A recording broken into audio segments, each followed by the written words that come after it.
Todas. Es un gusto para mí estar y acompañarles aquí el día de hoy. Soy Carla Méndez Estrada, soy subdirectora de Estudios Económicos y Sociales de aquí del Centro Nacional de Prevención de Desastres y pues tengo alrededor ya de 20 años trabajando sobre este tema específico que es la evaluación del impacto económico y social de los desastres de los que les platicaré de manera muy concisa el día de hoy, precisamente porque como ya lo mencionó el ingeniero Guevara, solo vengo a reafirmar, digamos, con algunos datos, lo que él ya nos compartió a través de su muy clara, excelente presentación y sobre estas cuestiones que ya veremos de transversalización que aquí nos ocupan y pues bueno, para comenzar, ya en un curso del año pasado ya habíamos platicado un poco sobre esta cuestión de cómo medimos los desastres, ¿no? ¿Cómo podemos decir que podemos medir los desastres? Bueno, pues en este caso y como lo hacemos de esta manera, pues es de dos maneras, tanto por los impactos económicos que generan daños y pérdidas, así como por las afectaciones en el ámbito social, ya lo comentaba también el ingeniero Guevara muy bien, ¿no? Ya puede ser a través de funciones, personas afectadas, y es justamente en estos dos ámbitos en los que todas las acciones encaminadas a la mejor reconstrucción, ya también lo decía él, este, deben ir encaminadas tanto a reducir el impacto económico que generan daños y pérdidas, como la disminución en el número de muertes y en las afectaciones en los medios de vida de población, ¿no? Entonces, esto es principalmente como aquí nosotros medimos los desastres. Ahora bien, a ver, entonces, si me apoyan con la siguiente, por favor.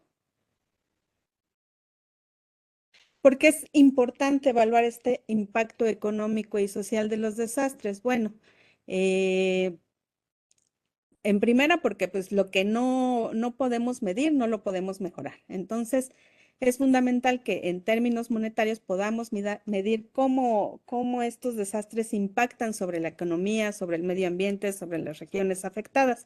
Y ahorita veremos algunos ejemplos. Y a su vez tener medios para determinar el valor de los acervos perdidos, definir estos requerimientos, ya lo mencionaban de reconstrucción, cómo reconstruir mejor, cuál fue la infraestructura que se afectó, eh, en su momento esto cuánto costó y a causa de qué fenómenos, en qué regiones. Entonces, todo esto nos va a permitir dar un panorama para mejorar las condiciones en las que se reconstruye, ¿no? Ya se mencionaba también del término de resiliencia.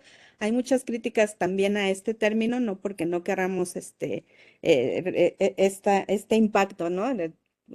Recibir mejores estos impactos de los desastres y recuperarnos. Lo que queremos también es recuperarnos no necesariamente a la situación anterior al desastre, sino que queremos estar en mejores condiciones para que los desastres no nos vuelvan a impactar de la misma manera, ¿no? Entonces también por ahí va el concepto de resiliencia, ¿no? No tanto sobre ser más resilientes ante el impacto de los desastres, ¿no? Sino recuperarnos y hacerlo mejor.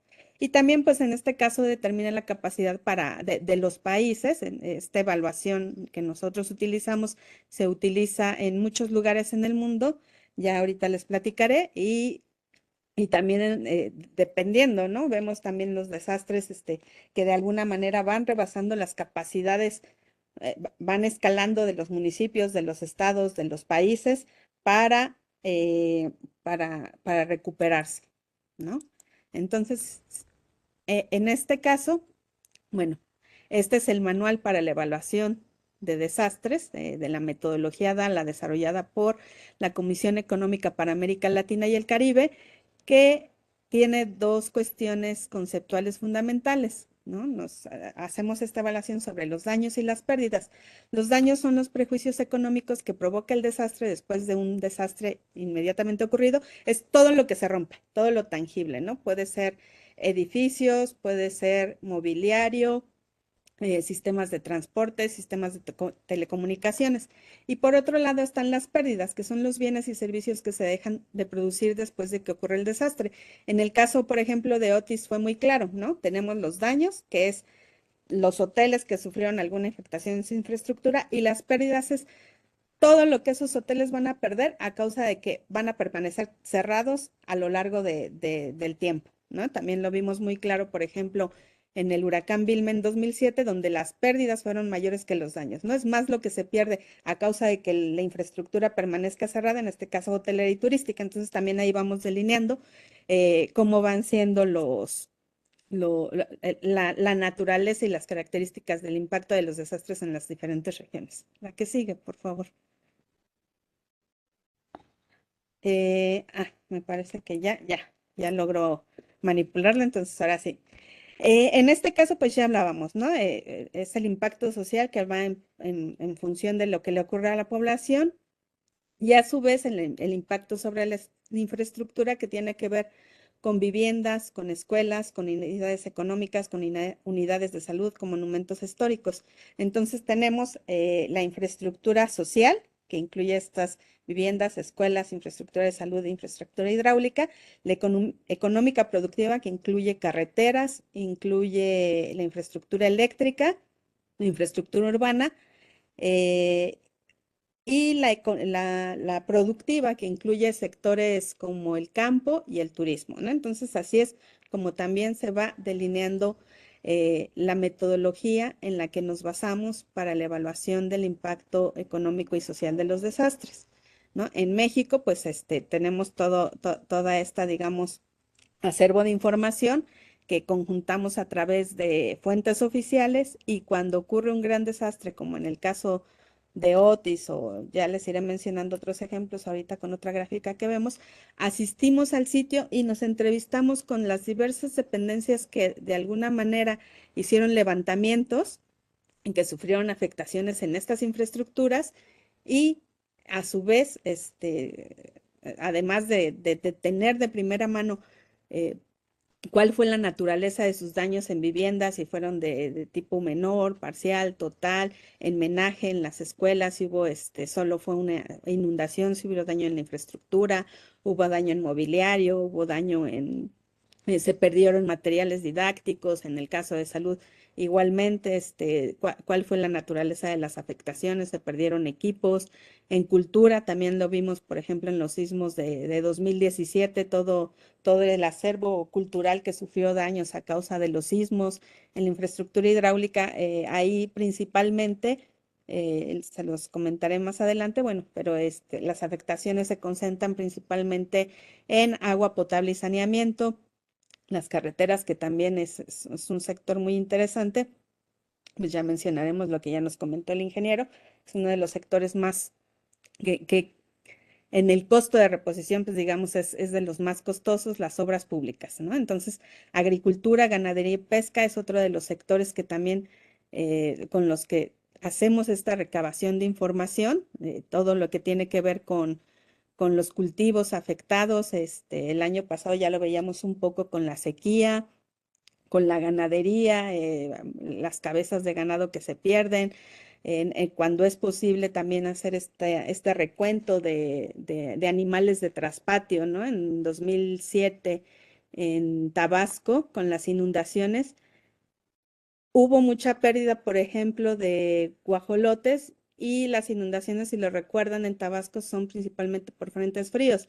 Entonces son personas que perdieron sus medios de vida de cara a la época navideña, pues que era una época fuerte para las personas, ¿no? Entonces vamos viendo todas estas características que si bien pueden ser generales, hay particularidades que también nos van diciendo cómo podrían ser las necesidades de reconstrucción y principalmente también, ya lo mencionaba el ingeniero Guevara, de recuperación, ¿no? Que es este sentido más amplio de la reconstrucción que no solo se refiere a volver a levantar infraestructura, sino a la recuperación principalmente de las personas, sus medios de vida y en estas cuestiones que tienen que ver con lo más humano, ¿no? Que perdemos a causa de los desastres. Además del medio ambiente, apenas en entrevista con personal de medio ambiente con Otis, pues nos comentaban justamente de toda la pérdida de vegetación que ellos tuvieron. Nosotros también fue muy mediático, ¿no?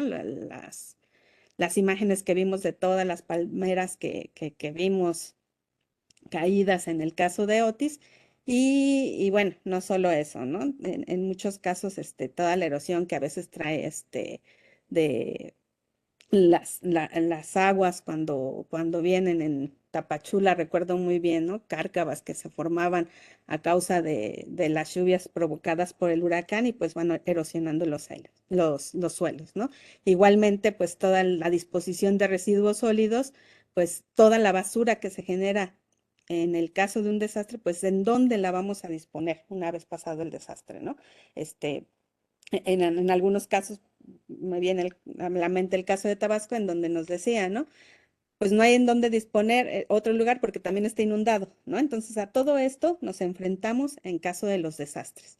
Y justamente mencionando lo que nos decía el ingeniero Guevara, de lo que yo les hablaba y la metodología que más hemos utilizado a lo largo de estos años es la de daños y pérdidas, la de la CEPAL, pero queremos también ir hacia la metodología de análisis de necesidades post-desastre, que es este PDNA, por sus siglas en inglés, y que tiene que ver, como lo vemos ahí, bueno, toma elementos de la DALA, pero también tiene elementos principalmente del impacto humano de los desastres, ¿no? Si aumenta la pobreza después de ocurrido el desastre, este, ¿qué podemos hacer ante esto? Cuestiones de gobernabilidad, cuestiones de reducción del riesgo de desastres. Entonces, como ustedes aquí pudieron, bueno, conforme estos minutos que he hablado yo y los que ha comentado el ingeniero Guevara, pues vemos la cantidad de sectores involucrados en el desastre y por qué hablamos de transversalidad cuando hablamos de la gestión justamente del riesgo de los desastres, ¿por qué tiene que ser transversal? Porque no solo, digamos, Protección Civil es la responsable de en este caso la recuperación.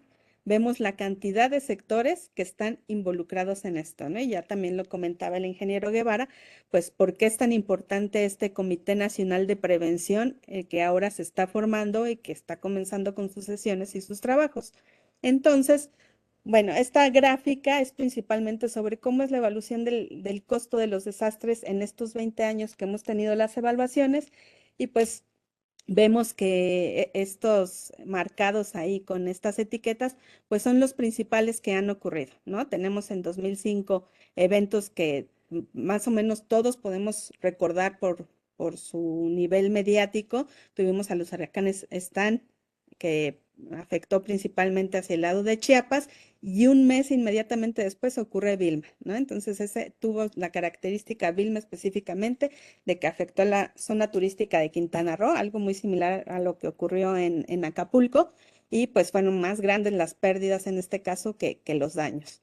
Y digamos, Vilma es un caso emblemático porque Cancún en el país compite a nivel, pues, país con otros países, no con otros destinos turísticos. Entonces podemos también entender la magnitud de que se nos afecten zonas como Cancún, zonas turísticas como Acapulco, pues cómo repercute en la vida de las personas.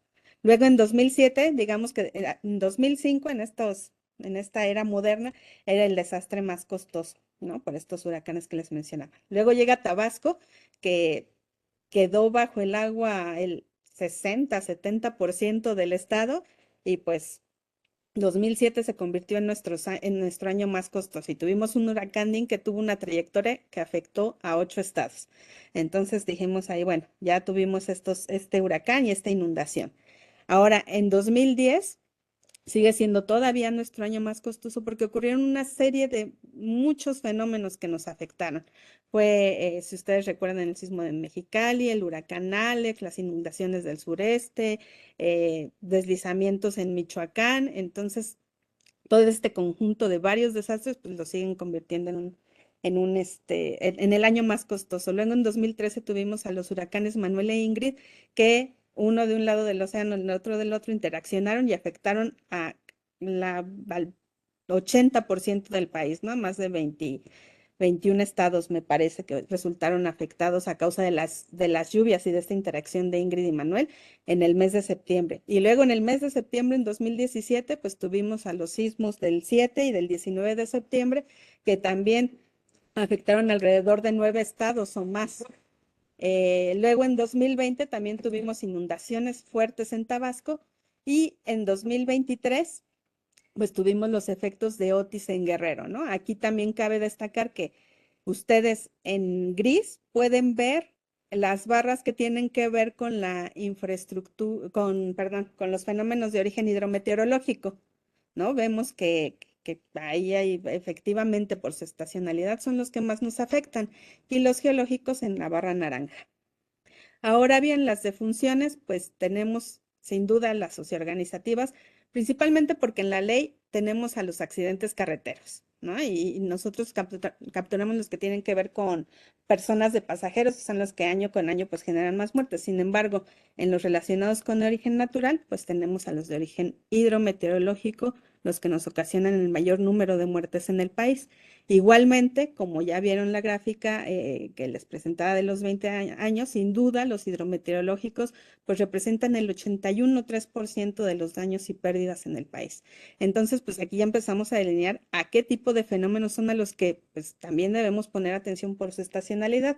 Esta información ya es actualizada de la que nos presentó el ingeniero, en la que cuando nosotros hacemos esta medición de desastres, la hacemos a costo de reposición. Entonces, digamos que la infraestructura que más costosa es de reponer, pues sin duda es la carretera y también tiene que ver con la exposición, porque carreteras pues hay a lo largo de todo el país, ¿no? Y de diferentes tipos, ¿no? Generalmente las más afectadas pues tienen que ver con las estatales y rurales.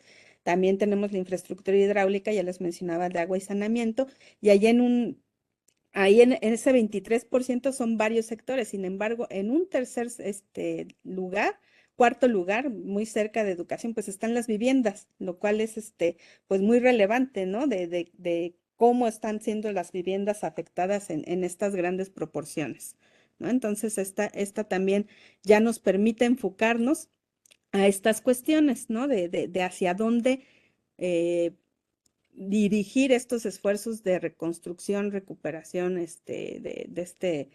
de esta reconstrucción resiliente que ya mencionábamos. Estos son unos mapas más ilustrativos sobre algún tipo de infraestructura. Este es el número de escuelas afectadas, número de viviendas afectadas, número de hospitales. En rojo están marcados los estados que a lo largo de estos 20 años pues han tenido mayores número de escuelas afectadas, de viviendas, de comercios, de hospitales. Vemos por ahí que unos repiten, principalmente en los estados del sureste, y por ahí de repente en algún tipo de infraestructura como las escuelas o por acá el comercio, pues se prenden algunos estados del norte, ¿no? Y que tienen que ver también con fenómenos muy específicos, principalmente ciclones tropicales. Este es, digamos, por fenómenos geológicos, en el que sí podemos también ver esta gran coincidencia en geológicos, bueno, entran deslizamientos, sismos, pero pues sí, sí podemos ahí ver muy clara la franja de donde ocurren los sismos, ¿no? Y en los estados norteños, pues, si esto fuera a nivel municipal, se pintaría principalmente Mexicali, de zona, pues es San Luis Río Colorado, ¿no? Que ahí colindan, ¿no? Y fue en estos sismos de 2010. ¿No? Pero también podemos ir delineando cómo va estas afectaciones en los diferentes sectores, ¿no? Y cómo vemos cómo aquí se van prendiendo estos, pues, foquitos rojos de en qué tipo de infraestructura se van teniendo estas afectaciones. Y pues aquí haciendo a lo mejor un símil con tipo de fenómenos geológicos y ahora con tipo de fenómenos hidrometeorológicos, ¿no? Una vez más vemos los estados que destacan ahí, vemos por ejemplo a lo mejor qué tipo de infraestructura está teniendo ahí, pues algunos, ya lo decíamos, ¿no? Como esta especie de semáforo, cómo van saltando, ¿no?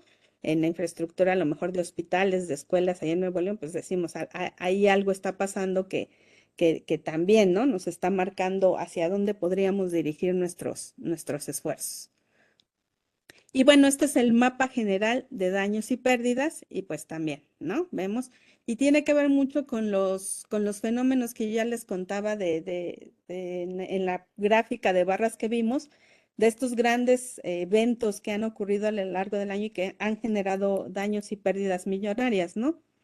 Entonces, pues sí, efectivamente, por su recurrencia y por su estacionalidad y pues también vamos caracterizando de alguna manera las vulnerabilidades en las que se encuentra tal vez ciertos estados, pues ahí vamos viendo justamente hacia dónde pues podemos voltear a ver, ¿no? Hacia dónde priorizar tal vez nuestras inversiones en reconstrucción. Y y bueno, todo esto lo hacemos y lo baseamos cada año en unas publicaciones sobre el impacto socioeconómico de los desastres. El primer número es una compilación de 1980 a 1999 y a partir de ahí, cada año realizamos este ejercicio sobre los principales desastres que han ocurrido en el país. Ahí tenemos las dos ligas. Una que nos lleva hacia las publicaciones para que vean pues, de estos grandes desastres las principales características. Vienen divididos, como les comentaba, por sectores y los daños por cada sector de los principales de estos grandes desastres. Y por otra parte, en la liga de abajo lo que tenemos es la liga de descarga hacia la base de datos con la que generamos toda esta información. Si ustedes también quisieran descargarla, hacer sus propios análisis, hacer sus propias, pues ir trazando sus propias conclusiones, ahí también tenemos a disposición esta base que además de los grandes desastres que vienen en el libro, vamos conjuntando a través del Centro Nacional de Comunicaciones de la Dirección General de Protección Civil y otras fuentes oficiales para elaborar esta base y pues hacer este tipo de análisis y cuantificaciones que ponemos a su disposición. Y pues yo, para no quitar más tiempo y solo como complemento de lo que ya nos había comentado el ingeniero Guevara, aquí me quedaría y